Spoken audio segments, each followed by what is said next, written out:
सीखने के प्रतिफल। Learning outcomes. लर्निंग आउटकम्स सीखने के प्रतिफल। राष्ट्रीय स्तर पर एनसीईआरटी द्वारा सीखने के प्रतिफल को परिभाषित किया। राज्य स्तर पर सत्र 2017-18 से एसआईईआरटी उदयपुर द्वारा कक्षावार व विषयवार सीखने के प्रतिफल को निर्धारित मापदंड में शामिल किया गया। राष्ट्रीय उपलब्धि सर्वे एनएएस या नेशनल अचीवमेंट सर्विस का आधार भी सीखने के प्रतिफल है।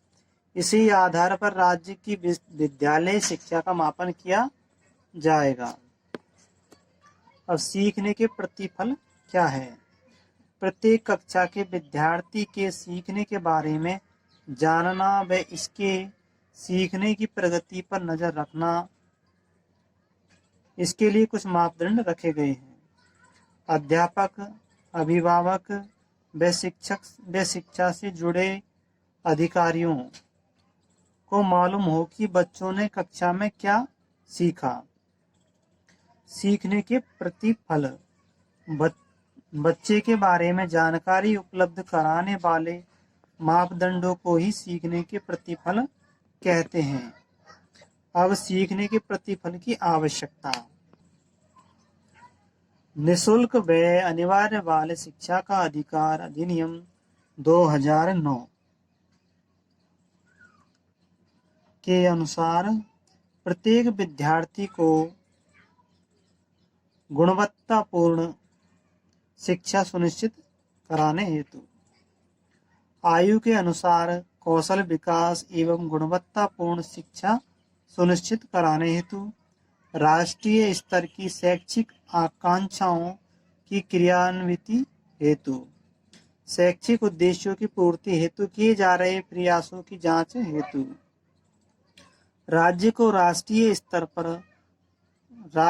राष्ट्रीय स्तर के पायदान पर अवस्थित करने के क्रम में अब सीखने के प्रतिफल के उद्देश्य है, आवश्यकता ही उद्देश्य है। शिक्षण को विषय तक सीमित न रख करके बालक के सर्वांगीण विकास में प्रयोग करना। अब सीखने के प्रतिफल की विशेषताएं। तो कक्षावार परिभाषित करना। सीखने के प्रतिफल प्रक्रिया पर आधारित है। सीखने के प्रतिफल एक प्रकार के जांच बिंदु है जो गुणवत्ता व मात्रात्मक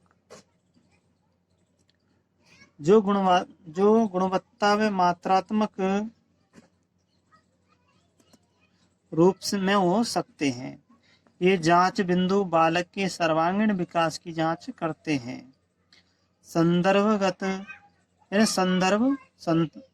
संसाधनों व समावेशी कक्षा को उपलब्ध कराना। तो संदर्भ साधन के अंतर्गत आते हैं बुकलेट, पोस्टर, लिफलेट और प्रश्न कोश।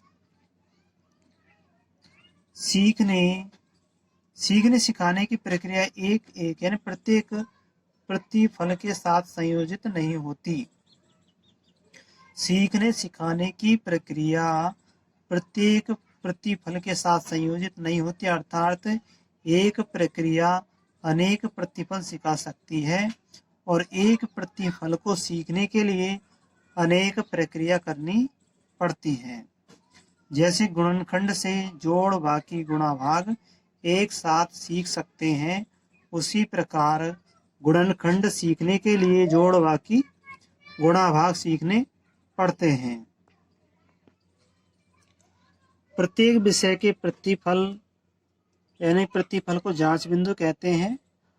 आंतरिक जटिल व अवस्था संदर्भों के साथ आपस में स्पाइरल रूप से जुड़े होते हैं।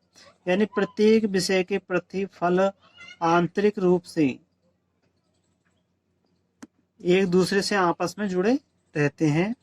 स्पाइरल का मतलब होता है कि न्यूनतम अधिगम स्तर की जांच कर पुनः शिक्षण कराना। वह शिक्षण जब तक जारी रखा जाता है जब तक कि बच्चा सीखने के प्रतिफल को पूर्ण रूप से प्राप्त नहीं कर लेता। कक्षावार अनुभागों को अलग अलग न देखें, बल्कि बच्चे के संपूर्ण विकास के लक्ष्य प्राप्ति को सार्थक करें। सीखने के प्रतिफलों को अत्यधिक संज्ञानात्मक कठिनाई वाले बच्चों हेतु लचीला बनाया जाए। जो बालक बौद्धिक रूप से कमजोर है, चुनौतीपूर्ण है, उनके लिए सीखने के प्रतिफल को लचीला बनाया जाए। तो साथियों, ये सीखने के प्रतिफल का टॉपिक पूरा हुआ। वीडियो को लाइक करना, चैनल को सब्सक्राइब करना।